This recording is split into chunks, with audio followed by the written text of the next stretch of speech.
History 1. Imagine asking your partner several times not to put things on top of your laptop. And then one day you open it and the screen is completely shattered. Now she says it was just an accident and refuses to pay for it. So the question is he wrong for expecting her to replace it?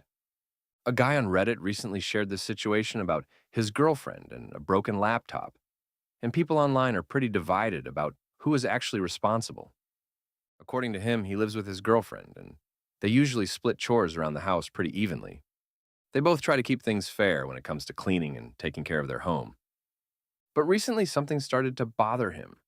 Whenever his girlfriend was cleaning around the apartment, she had a habit of placing random things on top of his laptop. Sometimes it was books, sometimes it was clothes, sometimes it was other small objects she didn't want to carry around while cleaning. At first, he didn't think too much about it, but over time, he started getting worried. Laptops can actually be pretty fragile, especially the screen. If too much pressure is applied to the lid, the display can crack or break. So he decided to say something. He asked her politely if she could stop putting things on top of the laptop. He explained that he was worried it might eventually get damaged. She said okay and seemed to understand.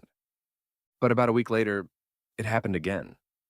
While she was cleaning, she once again placed a pile of items directly on top of his laptop. So he reminded her again. He told her that he was serious about this and that he really didn't want the laptop getting damaged. Again, she said it wouldn't be a problem. But unfortunately, the situation didn't really change. Over the next couple of weeks, it happened several more times. Each time he would notice items sitting on top of his laptop. Each time he would remind her that it wasn't a good idea. Eventually, it became a little frustrating. He felt like he had already explained multiple times why it could be dangerous for the device. But then one day, the thing he was worried about finally happened. He opened his laptop and immediately noticed something was wrong. The screen was cracked. The display was completely damaged. At that point, he was obviously pretty upset. He showed the laptop to his girlfriend and explained that this was exactly what he had been worried about. Since he had warned her multiple times about placing things on top of it, he expected her to help cover the cost of repairing or replacing the laptop. But she didn't see it that way at all. Her response was that it was just an accident. She said she never intended to break the laptop. Because of that, she didn't think it was fair for her to have to pay for a replacement. That made the situation even more frustrating for him. From his perspective, the accident could have been avoided. He had already warned her multiple times about the exact risk. So he argued that even if she didn't mean to break it, she still ignored the warnings. And because of that, she should take responsibility. But she kept insisting that accidents happen and that she shouldn't be blamed for something she didn't intentionally do.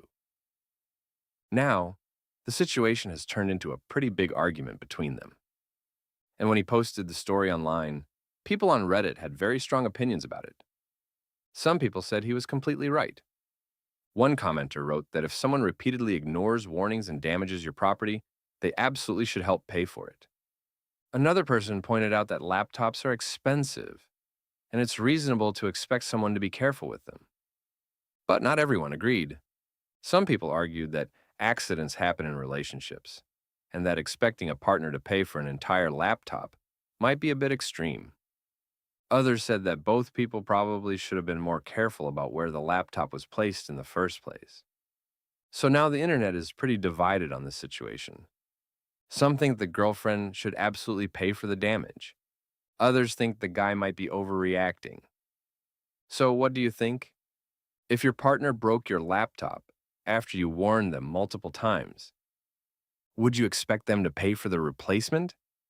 Or would you just accept it as an unfortunate accident?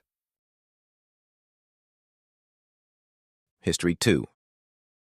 Imagine planning your wedding. Not the fantasy version with unlimited money, a celebrity planner, and a vineyard in Tuscany. No, the real version.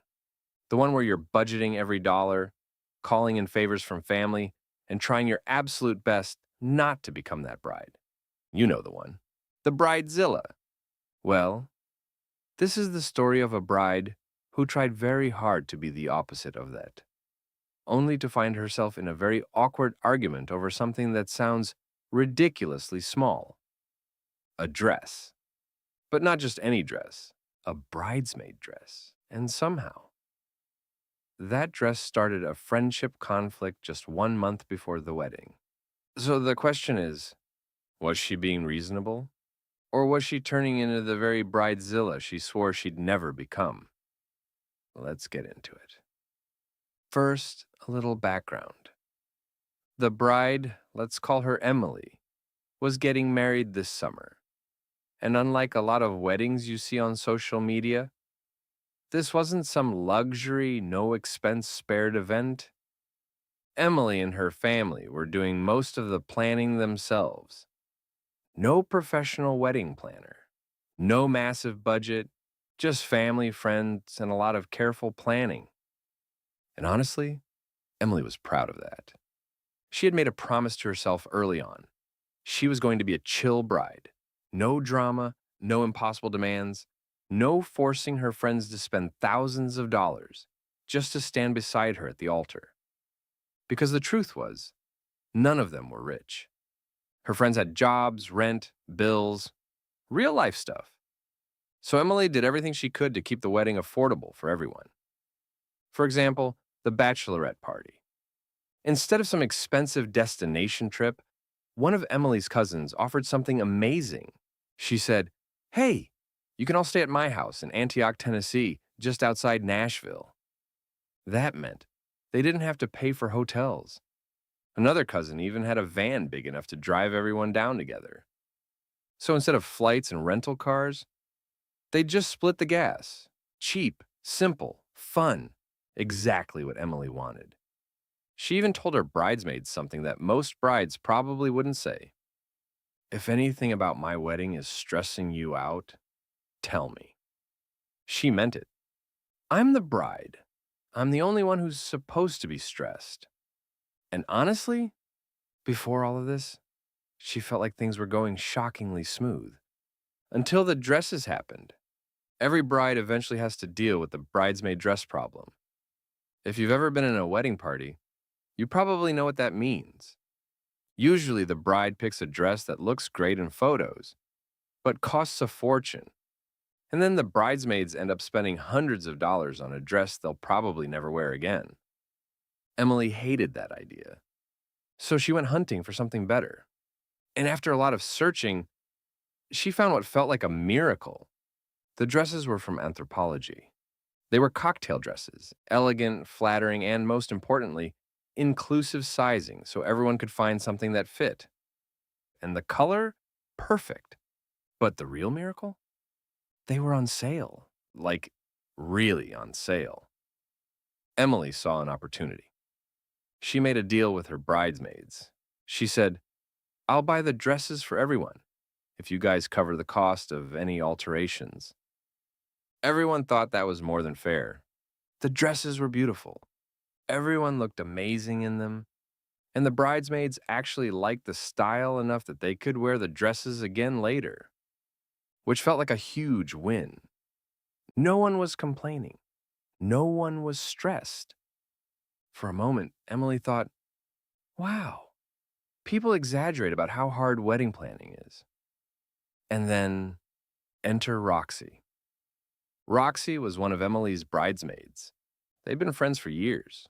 Funny, confident, a little outspoken, but generally someone Emily trusted. Everything was fine. Until December. One day, Emily was scrolling through social media when she saw a photo from Roxy's work Christmas party. At first, Emily was just casually looking, but then she noticed something. Roxy's dress looked very familiar. Emily stared at the picture a little longer, and then it clicked. It was the bridesmaid dress. The exact dress Roxy was supposed to wear at the wedding. Now, Emily didn't say anything, but she'd be lying if she said it didn't bother her. Just a little. Because part of the magic of a wedding is the reveal. That moment when the bridesmaids walk down the aisle and everyone sees the dresses together for the first time, and now, well, Emily had already seen one of them at a corporate Christmas party. It kind of felt like seeing your wedding decorations at someone else's office mixer. But she told herself something important. Don't be petty. None of their mutual friends were at that party. No wedding guests had seen it. So she let it go. No confrontation, no drama. Everything was still fine until the next conversation. A few months later, another friend in their group announced her wedding. And the date? June. Just 1 month before Emily's wedding, which meant something important. A lot of the same people would be attending both weddings. Emily didn't think much about it at first, until one day she casually asked Roxy, "So, what are you wearing to Sarah's wedding?" Roxy answered immediately, "Oh, I'm just wearing the bridesmaid dress from your wedding." Emily blinked. "What?" Roxy shrugged. "I look hot in it. It's my favorite dress right now." Now Emily paused, because suddenly this wasn't just a random office party anymore. This was a wedding.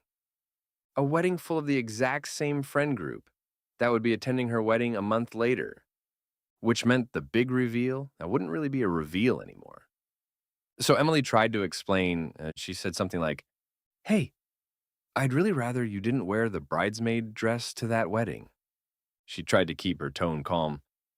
"I kind of want the first time everyone sees that dress to be at my wedding." Seems simple, right? Well, Roxy did not take it that way. Immediately, she accused Emily of being a bridezilla. Roxy reminded her of something Emily herself had said earlier. "You told us you picked these dresses so we could wear them again." Which was true. Emily had said that. But in her mind, that meant after the wedding, not before it. Not to another wedding filled with the exact same people. Emily tried to explain that. But then Roxy dropped a little bombshell. Apparently, the Christmas party wasn't the only time she'd worn it. She had already worn the dress to several events. At that point, Emily admits she might have snapped a little. She said something like, "Well, I bought the dress, so I'd prefer if you didn't wear it again until after my wedding." And that's when Roxy fired back. Because, according to her, she had also spent money on the dress. Remember the deal? Emily bought the dresses. The bridesmaids paid for alterations. And according to Roxy, those alterations weren't cheap. In fact, because the dress had been on sale. Roxy claimed she had probably spent about the same amount of money on tailoring as Emily spent buying the dress, which meant, in her mind, she had just as much right to wear it whenever she wanted. And from her perspective, Emily was massively overreacting. It's just a dress. That's what Roxy kept saying. Just a dress. Now the friend group was split. Emily's other bridesmaids were on her side. They understood why she wanted the dresses to be special for the wedding. But Roxy felt completely justified. In her mind, she was simply wearing a dress she liked, a dress she helped pay for, a dress that Emily had literally encouraged them to wear again. So now Emily was left wondering something she never expected to ask. Was she becoming the bridezilla she tried so hard not to be? Was it unreasonable to want the bridesmaid dresses to make their first appearance at the wedding itself? Or was Roxy right? Was it really just a dress? And honestly, this is one of those situations where both sides have arguments. On one hand, weddings are emotional. You spend months planning tiny details. So it makes sense that Emily wants the moment to feel special. She imagined her bridesmaids standing beside her, all in matching dresses, looking amazing. And she didn't want guests thinking, "Oh yeah, Roxy wore that last month." But on the other hand, Roxy technically didn't break any rules. Emily never explicitly said the dress couldn't be worn beforehand. And if someone spends money altering a dress, it's understandable that they'd want to wear it, especially if they love how they look in it. So now the question goes to you. Was Emily justified? Or was she taking the whole wedding thing a little too seriously? Because when it comes down to it, this entire conflict comes down to a surprisingly simple question. Is it reasonable to control when someone else wears a dress just because it's going to appear in your wedding? Or does that cross the line into bridezilla territory? Let me know what you think. History 3. I destroyed my family tonight, and I never touched a single person. I didn't scream. I didn't throw things. I didn't even raise my voice. I just picked up an old phone from a drawer, a phone I was going to give my 10-year-old daughter. That's all it took. 5 minutes with a phone charger and a charging cable, and 12 years of marriage went down the drain. Let me back up. My daughter turns 10 next week. She's been asking for a phone for months, not a fancy one, just something, so she can text us, maybe play some games, feel like a big kid. My wife had an old Samsung S20 sitting in a drawer. Been there for years, just collecting dust. We forgot about it completely. I thought, perfect, I'll wipe it, reset it, set it up for our daughter, save us a few $100. Easy win. Simple dad move. Right? Just being a good father. So last night after dinner, I sat down at the kitchen table, grabbed the phone, plugged it in, started going through it, deleting old photos, old apps, old messages, just cleaning house. And then I found a conversation thread, dated 2023. I didn't mean to read it. I really didn't. I was just scrolling, deleting stuff, clearing space, but the preview caught my eye. It was long, detailed, intimate, and it wasn't addressed to me. I clicked, and I read. Sexual messages, explicit photos, the whole thing. My wife was sleeping with a coworker while I was working 16-hour days, while I was struggling with my health, while I was killing myself for this family. She was with someone else. And here's the part that makes me want to throw up. I thought we were great. The last 3 years, I thought they were the best years of our marriage. I lost 60 kilograms. That's over 130 pounds. I had gastric sleeve surgery. I completely rebuilt myself, changed everything. My health, my habits, my mindset. I did it for me, but I also did it for her, for us. I thought we were finally at our peak, happy, stable, in love. And all that time, she was sitting on this secret. 3 years. Every morning she woke up next to me and said nothing. Every night she looked me in the eyes and said nothing. Every time she said, I love you, she knew. I was living in a beautiful dream she built for me, and she knew that if I ever woke up, it would all collapse. Here's the part that breaks me the most. I've been here before. My ex-girlfriend did the same thing. Years ago, before I met my wife. Back then, I told myself, never again. I'm done with this shit. I deserve better. I'm not going through this pain again. I sealed that wound, moved on, found someone new, got married, had a kid. 12 years together, 12 years of building a life, and now I'm standing in the exact same hole. Same betrayal, same lies, same gut-wrenching feeling that everything I believed was fiction. But this time it's different. This time there's a child. I have a 10-year-old daughter. In about an hour, she's going to sit down at that table. She's going to tell me about her day, about school, about her friends. She's going to laugh. She's going to be happy. And I have to sit across from the woman who just destroyed me and smile. I have to ask about her day, pass the salt, pretend everything is normal for my daughter. I hid the phone in the shed. I'm staying sober tonight because if I start drinking, I won't stop. And I can't afford to lose control. Not now. Not with my kid in the next room. I have to bottle this up every single day. Keep it together. Keep smiling. Keep playing happy family. My daughter deserves at least the illusion of a normal life. I can't call anyone. All our friends are mutual friends. They know both of us. They love both of us. If I open my mouth, it starts. Sides get chosen.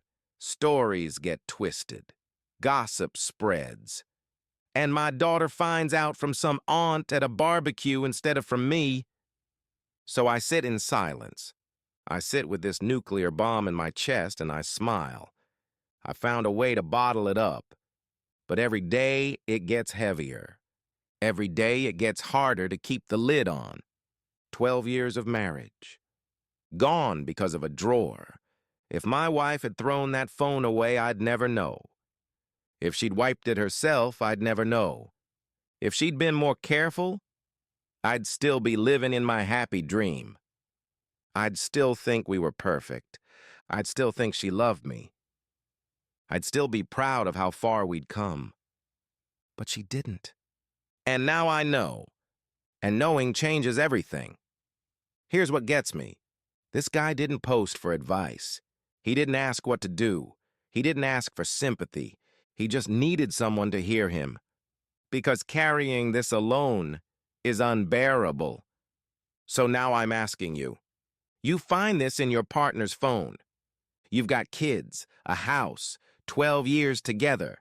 You love them, or at least you loved the person you thought they were. Can you pretend everything is fine? For your kid, for the family, for the life you built. Do you swallow the bomb and hope it never explodes? Or do you tell the truth and watch everything burn? Drop a comment. Let me see where you stand, because there's no right answer. There's just pain and choices and the hope that you pick the one you can live with.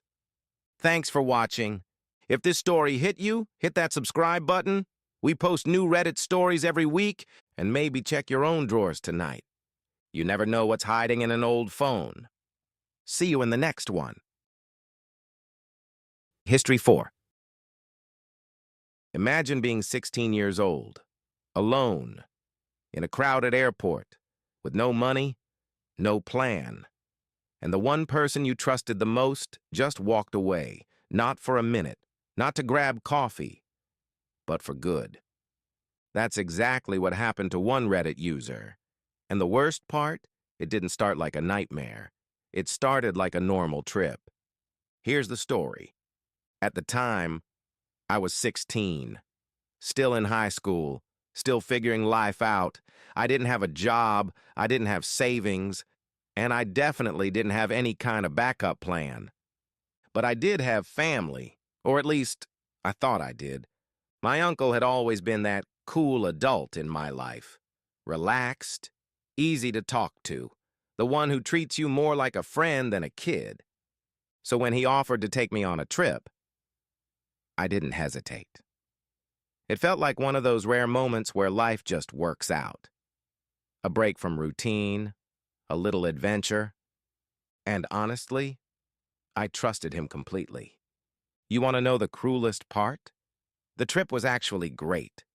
He took me to places I'd never been, bought me food I couldn't pronounce, let me stay up late like I was an adult. I remember one night we sat on a hotel balcony and just talked. About school, about girls, about life. He gave me advice I still remember. Don't rush to grow up, he said. Being a kid is the only time you're allowed to be stupid without consequences. We laughed about that. I thought about that conversation on the plane ride home, before I knew there wouldn't be a ride home. I thought, this is what family is supposed to feel like. Funny how memory works. You hold on to the good moments, and then someone hands you a phone with 3 words on it, and suddenly those memories feel like lies. The plan seemed simple. We'd fly out together, spend a few days visiting, and then fly back. Nothing complicated, no red flags. Everything was totally fine. We laughed, we explored, we did normal travel stuff.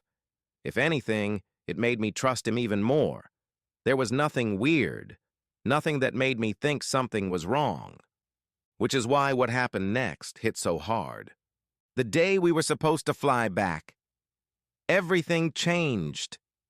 We got to the airport early, like people usually do, dragging luggage, standing in lines, waiting around, just normal airport things.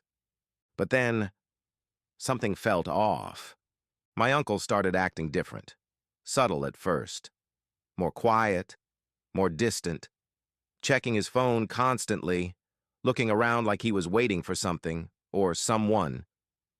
I remember asking him, "Hey, everything okay?" He just said, "Yeah, yeah, I just need to take care of something real quick." Nothing unusual, right? Adults do that all the time, so I didn't question it. We got through security, sat down near our gate. Time was passing. Boarding wasn't far away. And that's when he stood up. He grabbed his bag, looked at me, and said something I'll never forget. "I'll be right back." Simple sentence. Completely normal. The kind of thing you don't even think twice about. So I nodded. Okay. And watched him walk away. 5 minutes passed, then 10, then 20. At first, I wasn't worried. Airports are busy, lines are long, things take time. But then, boarding started, and he still wasn't back. I checked my phone. No messages, no calls, nothing. I texted him, "Hey, where are you?" No reply. That's when the feeling hit. That slow, creeping realization that something wasn't right.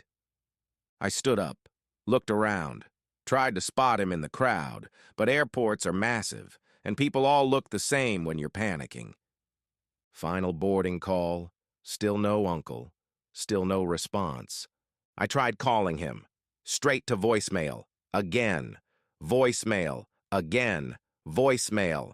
That's when panic really kicked in, because now I wasn't just waiting, I was realizing something much worse.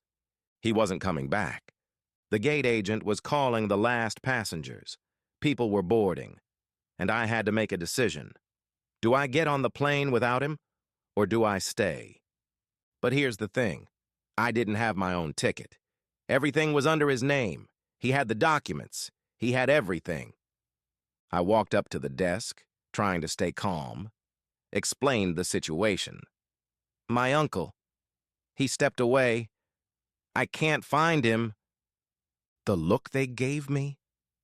It wasn't reassuring. It was confusion mixed with concern. They tried calling his name, no response. They checked the system, and that's when things got worse. He had already checked in, but he never came to the gate. And then it hit me, in a way I still can't fully describe. He left, on purpose. The plane left without me, and just like that, I was alone in an airport at 16, with no money, no way home, and no idea what to do next.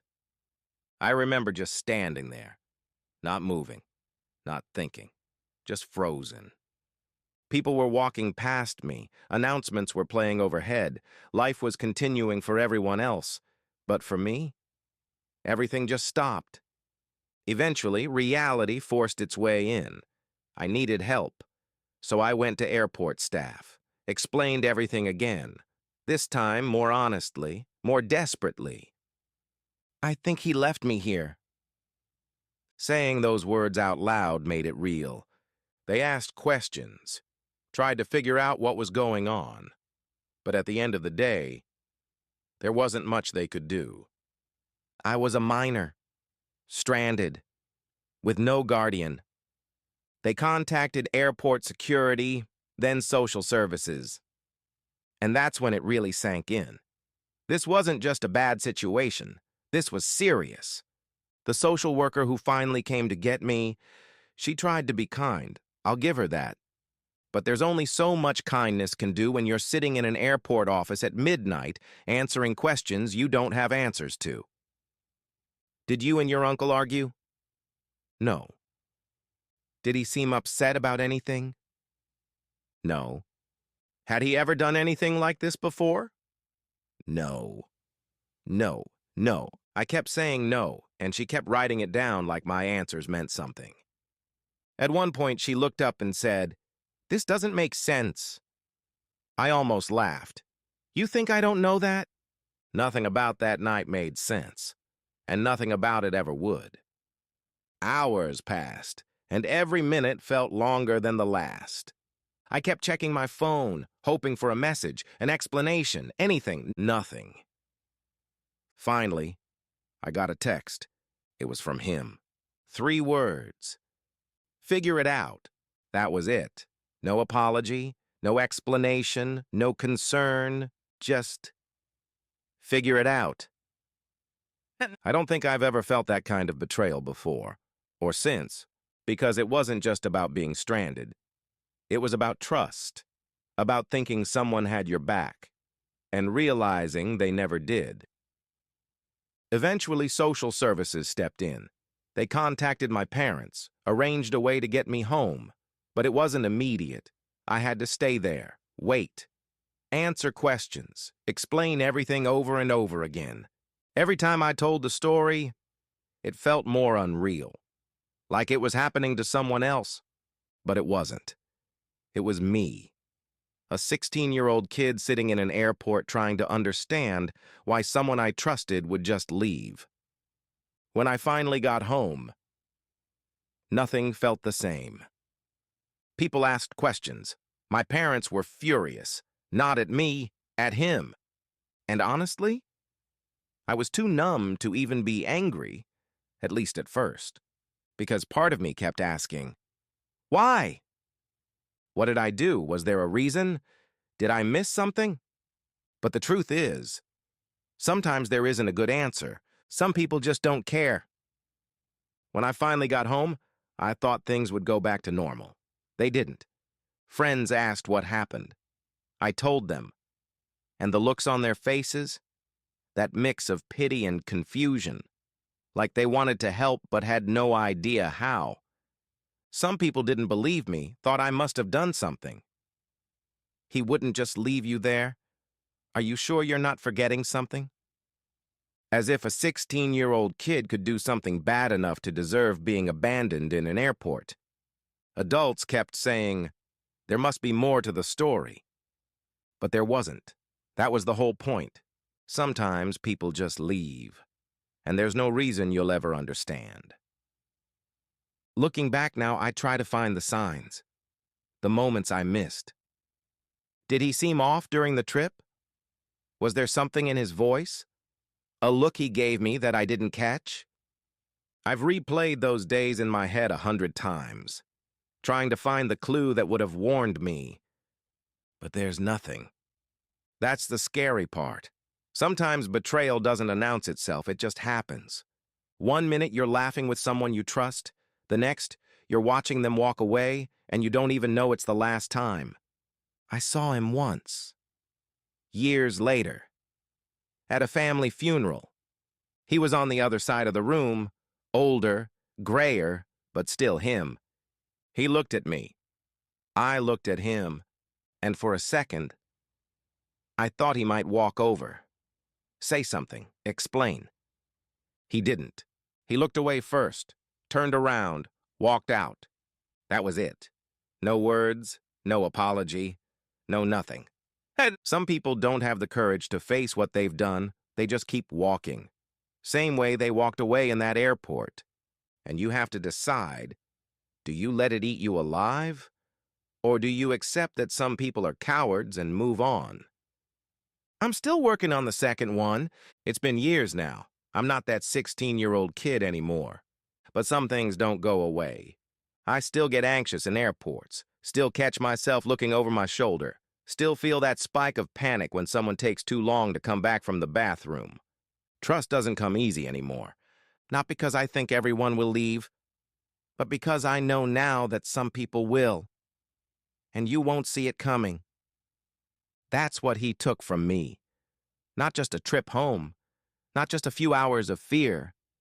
He took the ability to trust without thinking. We never really got a proper explanation, no apology, no closure. He just disappeared from my life. And maybe that's for the best. Because if someone can leave a 16-year-old alone in an airport with no plan, no help, no way home, then they were never really family to begin with. But even now, I still think about that moment sometimes. Sitting there, watching people board the plane, realizing I wasn't going anywhere. Not because I missed my flight, but because someone I trusted decided I wasn't worth staying for. So here's my question. Not, what would you do? Because you don't know until it happens. Here's my real question. If you were that uncle and you had one chance to explain yourself, what would you even say? I'm sorry doesn't cover it. I panicked doesn't cover it. There's no excuse for leaving a 16-year-old kid alone in an airport with no money and no way home. So what would you say? Drop it in the comments. Let's hear it.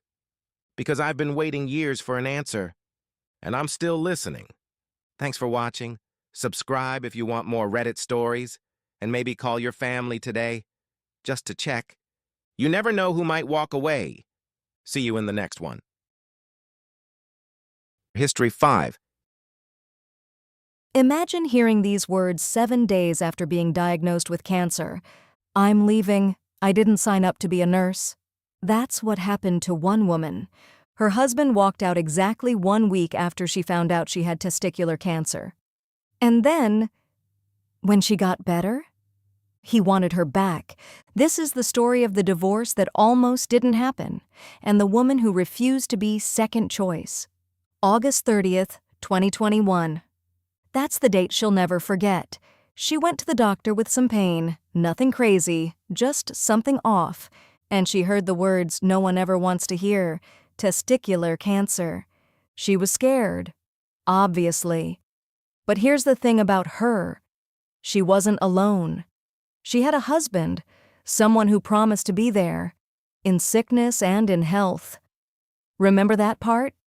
She thought she'd be okay because she had him. She was wrong. 7 days.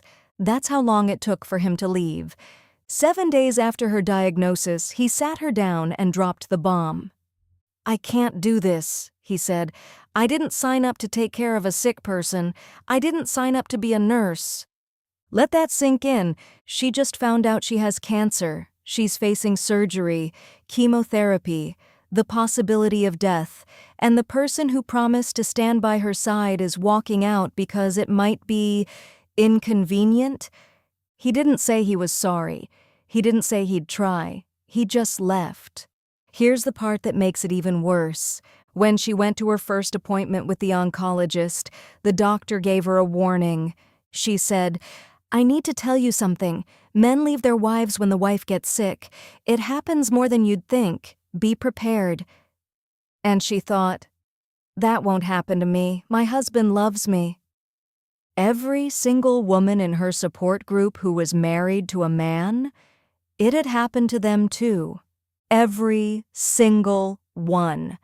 She wasn't special. She wasn't immune. She was just another statistic. For almost a year, she fought. Surgery, chemotherapy, treatments that nearly killed her.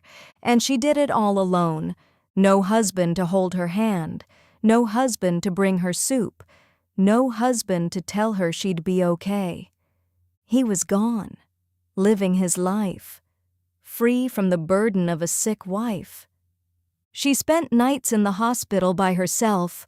She threw up from chemo by herself. She cried herself to sleep by herself. And somewhere in that darkness, something changed. She stopped waiting for him to come back. She stopped wanting him to come back. She started getting stronger. August 2022, almost exactly 1 year after her diagnosis, she got the call. No evidence of disease. She was cancer-free. She cried. She laughed. She called everyone who had been there for her family, her friends, her support group. And then she sat alone in her apartment and realized she had done it without him. She had survived cancer without the man who promised to be there. And that realization, that was power. Somehow he found out. Maybe through mutual friends, maybe through social media, maybe he was just waiting for news so he could decide what to do next. But when he heard she was better, he showed up. Suddenly he wanted to call off the divorce. Suddenly he wanted to try again. Suddenly he remembered he loved her. Now that you're healthy, he said, we can work things out. Not, "I'm sorry I left." Not, "I made a terrible mistake." Just, "You're better now, so I'm back." As if she was a car he'd abandoned until someone fixed the engine. Here's the part that made her smile. She didn't hesitate. "No." One word. That's all it took. He was shocked. You could hear it in his voice. He actually thought she'd take him back. He actually thought she'd be grateful. She moved forward with the divorce. And then the games started. He dragged it out. For 4.5 years, he fought the divorce. Not because he wanted to save the marriage, but because he couldn't stand losing. He couldn't stand being rejected. He couldn't stand that she was fine without him. Court dates, delays, excuses, lies. He did everything he could to make it last. But here's the thing about people like him. They don't realize that while they're playing games, you're moving on. She got a new job, a great job, with the provincial government. She rebuilt her life. She made friends. She started planning her future. And he just sat there, bitter, waiting for a victory that would never come.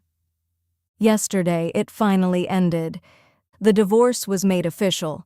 4 years and 6 months after he walked out, she was finally free. She slept better that night than she had in years, maybe ever. The only night that came close, the night she found out she was cancer-free. Think about that. Being free from her husband felt as good as being free from cancer. That tells you everything you need to know about that marriage. She's turning 40 soon. And for the first time in years, she's excited about it. She's planning a vacation, just for herself, somewhere beautiful, somewhere warm, somewhere he'll never be. She hasn't seen him in years, hasn't spoken to him, doesn't plan to ever again. She's still cancer-free, still healthy, still alive. And he's just a memory. A bad one. But just a memory. Here's what she wants you to know. When she was diagnosed, the oncologist warned her, "Men leave. It's a thing. It happens." She didn't believe it. She thought her love was different, but it wasn't. And you know what? That's okay.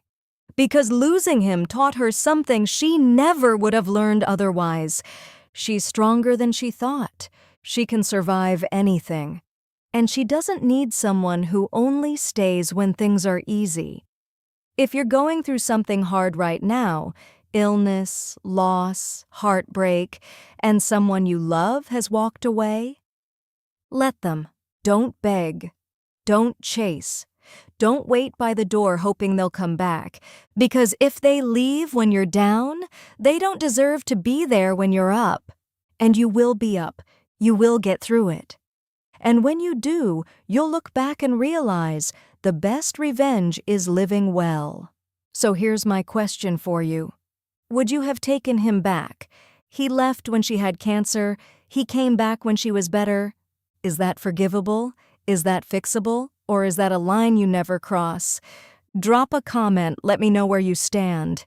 Because this woman, she chose herself. And honestly, that might be the bravest thing of all. Thanks for watching. Subscribe for more Reddit stories. And if you're going through something hard right now, keep going. You're stronger than you know. See you in the next one.